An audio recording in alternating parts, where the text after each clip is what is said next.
높이 나는 새가 가장 먼 곳을 가장 넓게 볼 수 있다고 합니다. 기도의 사람도 영적으로 높은 경지에 이르면 먼 곳을 넓게 볼 수 있습니다. 기도는 우리를 주님의 은혜 보좌 앞으로 끌어올리고 높은 곳, 남들이 보지 못하는 깊은 곳까지도 보게 하는 능력을 입게 됩니다. 기도의 사람이었던 이 엘리야, 850명의 바알과 아세라 선지자들과 이 갈멜산에서 기도의 대결을 하고 이제 그들을 기손 시냇가로 모두 끌어내려서 죽였지만 이제 그들을 피호했던 이 아합과 이세벨에게 쫓기는 영육간에 너무 힘든 상황 가운데서도 3년 6개월 동안 가물었던 땅에 큰 비가 내릴 것을 보게 됩니다. 엘리야는 아합에게 큰 비의 소리가 있다고 올라가라고 얘기합니다. 그리고 자신은 해가 쨍쨍 쬐는 날에 머리 사이에 무릎을 집어넣고 무릎 사이에 머리를 집어넣고 열심히 하나님 앞에 기도하는 모습을 우리가 봅니다. 그 사환이 바다 쪽을 바라봤지만 비가 올 어떤 아무런 징조가 보이지 않았습니다. 그래서 엘리야에게 아무런 비가 올 징조가 보이지 않는다고 이야기를 부정적으로 보고를 해도 한번 확고한 하나님의 음성을 들었던 엘리야는 사환이 무슨 얘기를 해도 동요하지 않고 그 확신이 흔들리지 않습니다. 오늘 본문에 있는 말씀 보면 7번까지 다시 가라는 거죠.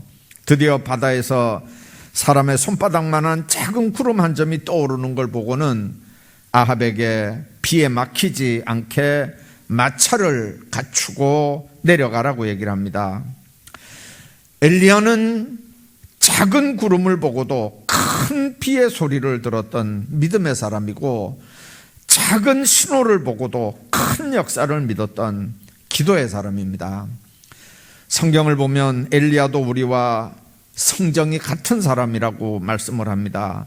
이제 그랬던 연약한 인간인 그가 어떤 영역과 믿음을 가지고 그 어려운 문제들을 이겨나갈 수 있었을까요?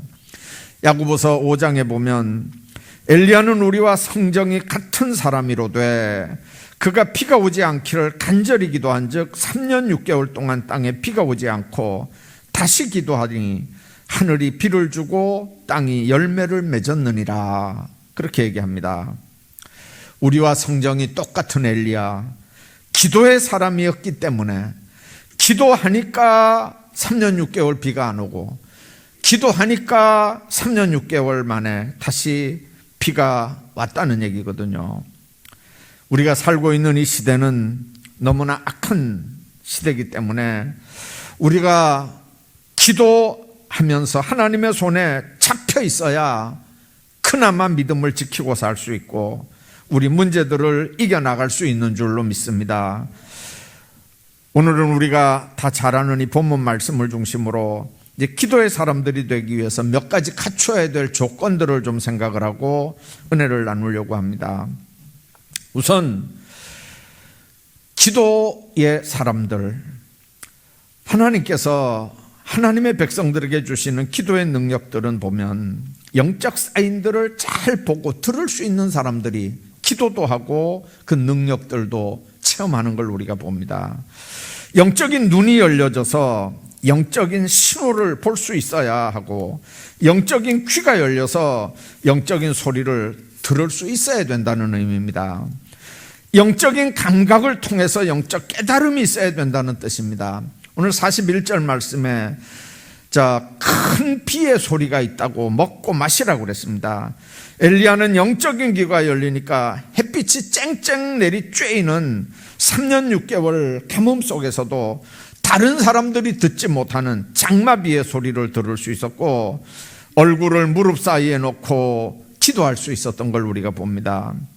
우리가 하나님의 능력을 체험하고 하나님 앞에 붙잡혀 쓰임받기 위해서는 눈에 보이는 현상, 귀로 들리는 음성으로만 세상을 판단하지 말고 하나님께서 영적으로 우리에게 계시하시는 신호를 볼 수 있는 믿음의 눈들을 가져야 합니다.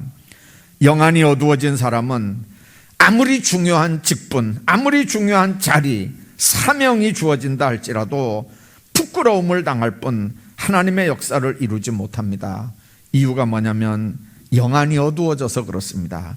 보지 못하고 듣지 못하니까 보는 만큼만, 듣는 만큼만, 생각할 수 있는 그 안에서만 모든 것들을 판단합니다.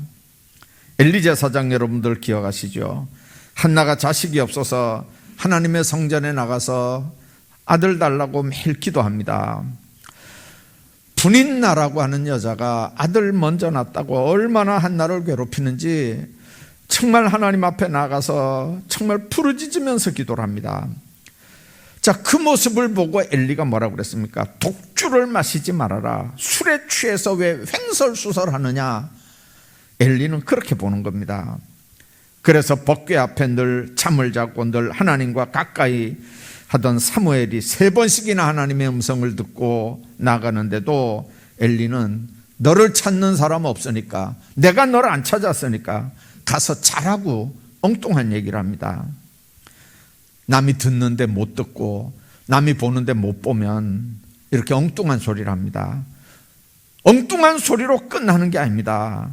귀가 어두워지고 영안이 어두워지니까 결국은 자기 자식들의 타락을 막지 못하고 가문이 몰락을 합니다. 그리고 그 영적 무능 때문에 결국 나라가 멸망을 당하고 많은 걸 우리가 봅니다. 우리가 아는 발람 선지 여러분들 기억하십니까? 영안이 어두웠던 사람입니다.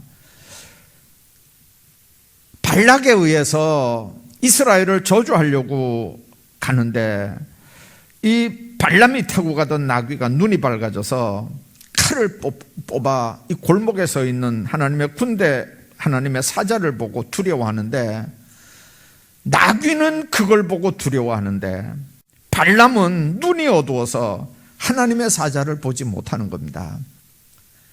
그러니까 죄 없는 나귀만 들고 패는 거죠. 하나님께서 얼마나 답답했으면 나귀의 입을 열어서 발람을 부끄럽게 합니까? 하나님 앞에 우리가 기억해야 합니다. 우리 믿음의 현주소가 어디입니까? 우리가 하나님이 보여주시는 사인들, 하나님의 음성, 하나님의 말씀에 얼마나 민감하게 반응하고 얼마나 정확하게 보며 얼마나 분명하게 듣고 있는지 우리 신앙을 한번 점검해 볼 수 있기를 바랍니다. 세상 뉴스에는 지나칠 정도로 민감합니다. 세상 좋은 것 보는 거 너무 동작이 빠릅니다. 하나님의 영적 계시에 대해서는 무관심하고 무감각한 그런 신앙생활을 하고 있지는 우리가 않습니까? 그래서 하나님 앞에 우리가 정말 영적인 사인들을 잘 보고 들을 수 있어야 됩니다. 뿐만 아니라 보고 듣는 영적인 신호를 잘 판단할 수 있어야 됩니다. 한동안 김천에, 지금은 안 그렇겠지만 엑스레이를, MRI를 찍어도 그걸 판독할 의사가 없다는 얘기를 들은 적이 있었습니다. 여러분들 사진은 찍었는데 MRI는 찍었는데 그 판독할 수 있는 전문 의사가 없다는 거예요. 그럼 여러분들 그 사진 찍어서 판독을 못하면 그게 무슨 의미가 있겠습니까? 우리 일상 속에 무수히 많은 하나님의 사랑의 표현과 음성이 계속해서 우리에게 들려옵니다. 우리가 듣지 못하고 깨닫지 못하기 때문에 주님은 지금도 우리 꿈을 통해서 선포되는 메시지를 우리가 바로 해독을 못하는 겁니다. 꿈을 통해서도, 선포되는 메시지를 통해서도, 자연 환경들을 통해서도, 저 우크라이나 같은 세계 정세를 통해서도 하나님은 쉬지 않고 우리를 향해서 말씀하고 도와주려고 하는데도, 손을 내미는데도 그 사인을 어떻게 읽지도 못하고 판단도 못하면 여러분들 엉뚱한 일들을 하게 되는 거거든요. 우리 영적인 생명을 좌우하게 되고, 그리고 우리 인생의 승패를 좌우하게 되는 게 뭡니까? 우리에게 주시는 사인이 없어서가 아닙니다. 그 사인, 하나님의 신호를 우리가 어떻게 잘 판독을 하느냐는 거거든요. 그렇다면 어떻게 그 사인을 판독할 수 있습니까? 물론 원칙은 성경 말씀입니다. 자, 그런데 그 성경 말씀이 구체적으로는 우리에게 얘기 안 하잖아요. 자, 오늘 오후 예배 끝나고 시장에 들려야 될까요? 말아야 될까요? 성경에 오후 예배 끝나고 시장 들려라, 그런 얘기 없잖아요. 아무리 찾아봐도. 자, 그럴 때 여러분들 시장을 가야 됩니까? 안 가야 됩니까? 우리가 하나님께서 우리에게 주시는 사인이 물론 성경에 다 있습니다. 로고스로 되어 있습니다. 하나님의 말씀은 로고스잖아요. 그런데 그 로고스가 우리를 움직이는 하나님의 말씀이 되기 위해서는 레마로 바뀌어져야 돼요. 주의 종들을 통해서 우리에게 선포되는 레마가 우리 삶을 움직이는 거라고요. 하나님께서 우리에게 들려주시는 레마를 통해서 우리가 삶을 하나님 앞에 십자가 밑에 무릎을 꿇리고 하나님 앞에서 살아가게 하는 거거든요. 그렇게 살다 보면 우리가 영적으로 답답할 때가 옵니다. 갈급할 때가 온다고요. 하나님께서 역사하는 신호로 그걸 읽을 수 있어야 됩니다. 여러분들 육체적으로도 그렇잖아요. 배가 아프다, 낫겠지. 그렇게 하다가 날 수도 있지만 그렇게 하다 큰 병이 될 수도 있는 걸 우리가 알잖아요. 영적으로도 마찬가지입니다. 여러분들 휴대폰 배터리가 지금 다 됐습니다. 5%, 3% 이렇게 하다 깜빡깜빡 하다가 끊어져 버립니다. 자, 벽에 걸려있는 시계가 배터리가 다 돼서 초반울만 까딱까딱하고 이게 넘어가질 않습니다. 자, 여러분들 그런 모습들 다 경험했죠. 그럴 때 그걸 보면서 무슨 생각을 합니까? 배터리가 약하면 초반울 하나 못 넘기거든요. 영적인 내 상태가 세상을 이길 힘이 다 떨어졌다는 그런 사인으로 여러분들 그걸 읽을 수 있어야 되거든요. 세상 일을 위해서 허겁지겁 뛰어다니지 말고 내게 와서 은혜 받고 충전하라고 하는 주님의 사인으로 그걸 읽을 수 있어야 된다는 의미입니다. 그래서 기도 생활하는 사람들은 예민합니다. 민감합니다.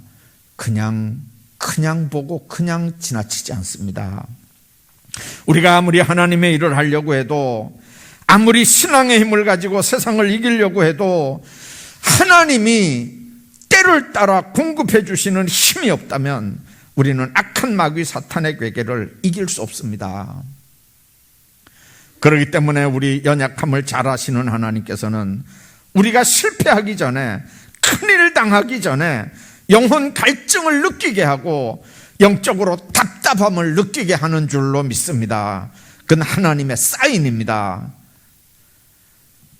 여러분들, 우리는 때때로 그렇게 마음이 답답하고 꽉 막힐 것 같고 질식할 것 같은 순간들, 소리라도 지르지 않으면 살 수 없을 것 같은 그런 답답한 때, 그런 신호가 여러분들에게 오면 하던 일 멈추고 주의 전으로 달려나오시기를 바랍니다.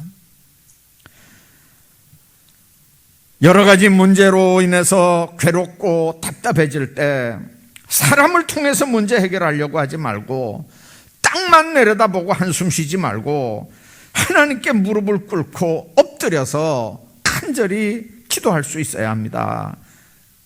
여러분들, 영력을 얻어야 합니다. 기도하면서 영적인 충전을 하고 새 힘을 얻어야 합니다. 그런데 만일 우리가 은혜 주실 그 신호를 깨닫지 못하고 답답한 마음을 안고 계속 머뭇거리거나 엉뚱하게도 아무런 도움도 되지 않는 사람 붙잡고 몸부림치고 하소연한다면 문제도 해결이 안 될 뿐만 아니라 나중에 사람들의 웃음거리밖에 안 되고 결국 닥쳐오는 환난 앞에 환난 앞에 넘어질 수밖에 없는 그런 삶을 살게 됩니다. 엘리야도 우리와 성정을 가진 같은 사람이었기 때문에 엘리야라고 왜 답답함이 없었겠습니까? 왜 곤고하지 않았겠습니까? 아합과 이세벨의 권세가 얼마나 무서웠는지 모릅니다. 그러니까 로뎀나무 밑에 가서 이제 됐다고, 내 조상들보다 대단한 사람 아니라고, 이제 내 생명 거두어 달라고 죽기를 소원했던 엘리야의 그 약한 모습들 우리가 얼마든지 알지 않습니까? 하나님께서 750명 바알에게 무릎 꿇지 않은 사람 살려놨다고 했는데 자기는 동료들은 다 죽고 나 홀로 지금 있다고 그렇게 생각했기 때문에 자기 자신도 언제 어느 때 죽음 당할지 모르는 그런 급박한 상황에서 엘리야가 할 수 있었던 일이 뭐겠습니까? 그 위기의 순간에 정말 얼굴을 무릎에 묻고 간절히 하나님 앞에 기도했고 응답을 받아냈고, 그리고 축복의 응답을 통해서 승리했던 걸 우리가 압니다. 여러분들, 자녀들 문제 비롯해서 가정에 되어지는 일들, 경제적인 문제나 건강 문제, 괴롭고 숨이 막히고 답답하지 않습니까? 어제 어떤 분이 저한테 그런 얘기를 했습니다. 요즘에 자살하는 인원이 얼마나 많은지 아느냐? 이 코로나 상황에 자살하는 인원들이 얼마나 많은데 그게 뉴스에 나오지 않는 걸 알고 있느냐고 그래요. 여러분들, 얼마나 답답한 세상을 지금 우리가 살아갑니까? 그렇게 힘들고 어려운 문제들 우리 모두 가지고 하나님 앞에 나올 수 있어야 합니다. 세상 이렇게 돌아가는데 여러분들 머리 쓰고 여러분들 지식 가지고 살아온 경험 가지고 한 번도 당해보지 않은 이 어려운 세상을 무슨 재간으로 살아가겠습니까? 반드시 하나님의 재단에 엎드리면 하나님은 여러분들을 도우실 거고 여러분들의 문제 하나님께서 해결해 주실 줄로 믿습니다. 뿐만 아니라 시험이 올 때가 하나님께서 역사하는 신호인 줄 아십시오. 마음이 답답하고 정말 답답할 때만 하나님의 신호가 아니고 내 삶 속에 생각지도 않았던 시험들이 자꾸 오면 아, 이거 기도하라고 하는 거구나, 그렇게 깨달으시란 말입니다. 야고보 1장 2절에 보니까 너희가 여러 가지 시험을 만나면 온전히 기쁘게 여기라. 이는 너희 믿음의 시련이 인내를 이루고 그 연단 속에서 하나님 앞에 조금도 부족함이 없는 사람이 되게 하려고 한다, 그렇게 말씀합니다. 우리가 시험 당할 때 부족한 나를 온전케 하시려고 하나님 이 시험 주는 거구나, 그렇게 믿고 기도하는 사람은 그 시험을 이길 뿐만 아니라 그 시험을 통해서 온전하게 되는 믿음의 사람으로 이렇게 승리하게 되지만, 그 시험 앞에 주저앉고 낙심하고 좌절하면 마귀가 원하던 대로 주저앉고 마는 겁니다. 질병이 왔다고 해서, 사업이 부진하다고 해서 기도를 멈추지 말고 오히려 믿음으로 이겨야만 축복을 받아내는 자가 될 수 있습니다. 질병, 사업의 실패, 물질 손해는 나의 아집과 교만의 껍질을 깨뜨리는 하나님의 도구가 될 수도 있고 나의 부족을 채우시려고 하는 하나님의 역사심일 수도 있다는 걸 우리가 명심해야 합니다. 엘리야가 왜 그렇게 위대한 선지자가 됩니까? 한 번도 낙심하거나 좌절한 적이 없이 승승장구만 했던 사람입니까? 아까 얘기했지 않습니까? 850명 기도로 대결하고 기손신에 끌어다가 다 죽인 대단한 사람이지만 아합, 이세벨이 자기를 죽이려고 추적을 하니까 너무 탈진하고 낙심해서 로뎀나무 밑에 가서 죽기를 구했던 사람입니다. 여러분들, 옛날이나 지금이나 권력을 무슨 재간으로 이깁니까? 아합과 이세벨의 악함과 간교함과 그 괴계를 엘리야가 무슨 재간으로 이겨낼 수 있겠습니까? 그런 상황에서 엘리야가 할 수 있는 일은 뭡니까? 하나님 의지하는 방법밖에 없습니다. 하나님께 의지하니까 시시각각 밀려오는 시련, 역경들, 어려움들을 기도할 수밖에 없었기 때문에 기도하다가 가장 위대한 선지자 중에 한 사람이 되는 겁니다. 삶이 고달프고 삶의 시련들이 많습니까? 하나님께서 특별한 관심으로 엎드려 기도하는 여러분들을 바라보고 계신다는 사실을 잊지 마시기를 바랍니다. 하나님은 기도하는 중심도 보시고 중심도 들으시는 분입니다. 그 시험을 통해서 여러분들은 더 크고 더 넘치도록 채우시고 더 귀한 그릇으로 쓰시기를 원한다는 사실을 잊지 말고 끝까지 기도하면서 주실 은혜를 받아 누리시길 바랍니다. 그 시련 앞에 무너지면 여러분들은 깨뜨려진 질그릇같이 아무 쓸모없이 버려지는 그릇입니다. 그러나 그 그릇을 통해서, 어려움을 통해서 이기고 불시험을 이기면 정말 하나님 앞에 더 귀하고 아름다운 그릇들로 쓰임받을 수 있을 줄 좀 믿습니다. 뿐만 아니라 마음속에 감동이 생길 때 하나님께서 기도하라고 하는 거구나, 여러분들 그렇게 느끼시기 바랍니다. 하나님께서 역사하는 신호입니다. 어떨 때 갑자기 기도하고 싶은 마음이 생길 때가 있죠. 기도해야지, 성경 봐야지. 여러분들, 악한 마귀가 그런 생각을 주겠습니까? 악한 마귀가 기도해야 되겠다, 그런 마음, 기도해라, 악한 마귀가 그런 마음을 줄까요? 그건 성령께서 주시는 성령의 감동입니다. 그런 외침이 가슴 밑바닥 속에서부터 이렇게 솟구칠 때 바로 그때가 하나님께서 역사하는 신호인 줄로 믿으시기 바랍니다. 그런 마음이 들 때면 하나님께서 놀라운 축복과 생명의 면류관들을 예비해 놓고 계십니다. 열심히 잘 믿어야 하지 하는 생각이 들 때는 하나님께서 큰 믿음을 주시려고 예비한 거고, 주일 똑바로 지켜야지, 11조 똑바로 해야지, 그럴 때는 하나님께서 물질의 축복을 예비해 놓고 계시는 거예요. 하나님의 제단 받들어 충성하고 헌신해야지, 그런 마음이 들 때는 하나님께서 놀라운 축복을 예비하고 계시는 거예요. 그런 사인이 오면 아멘하고 순종하고 그냥 엎드려 기도할 수 있기를 바랍니다. 그걸 여러분들 영적인 세계로 한번 보세요. 축복이 눈앞에 있는데 마귀가 그 축복 받으라고 가만히 놔두겠습니까? 그 복을 받으면 능력의 사람이 되고 그 복을 받으면 엄청난 큰 일꾼이 되는데 마귀가 그 꼴을 보고 있겠냐고요. 어떻게 하든지 넘어뜨려서 그 능력 못 받게 하고 그 일 못하게 하고, 눈에 보이지 않습니까 그게?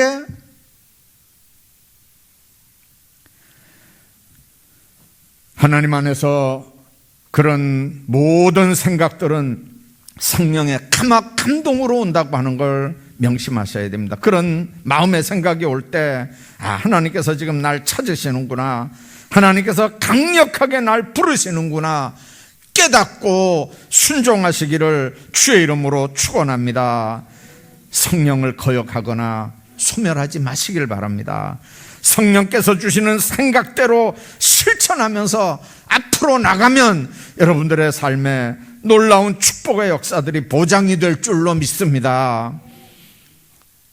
그 대단하지도 않은 지식, 대단하지도 않은 경험, 그거 앞장 세워서 하나님을, 여러분들 하나님의 역사를 계산하지 마십시오.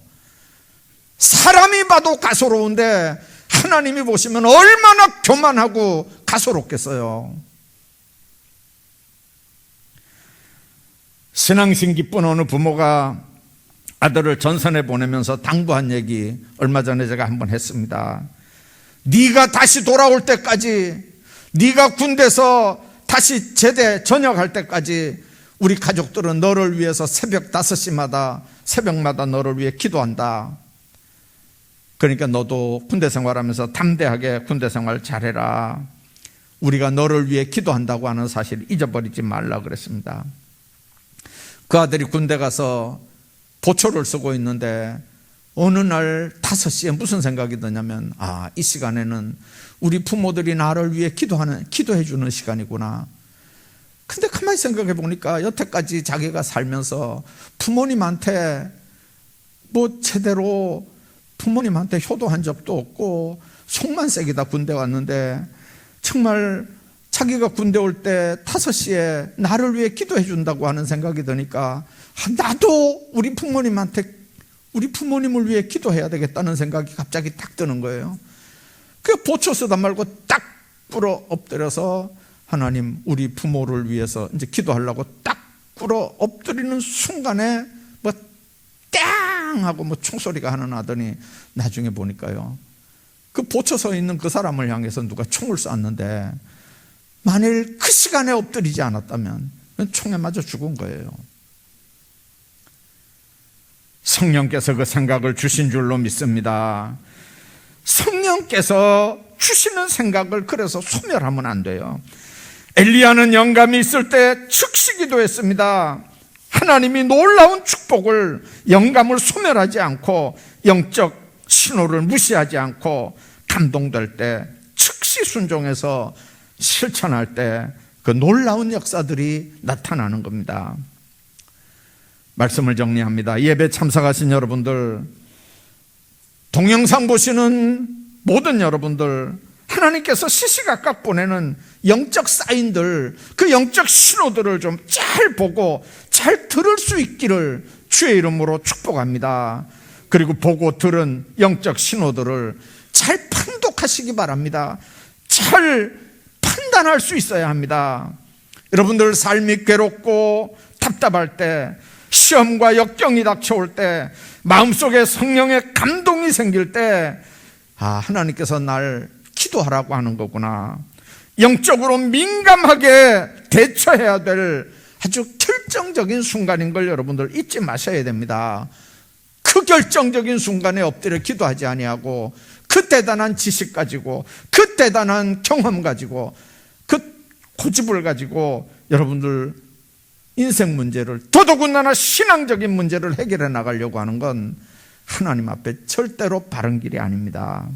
그럴 때 우리 하나님께서는 우리 모두에게 엘리야와 같은 신앙의 사람, 정말 능력의 사람이 되게 하시고 환난질고 많은 세상에서 승리하는 그리스도인의 삶을 살 수 있게 축복해 주실 줄 믿습니다.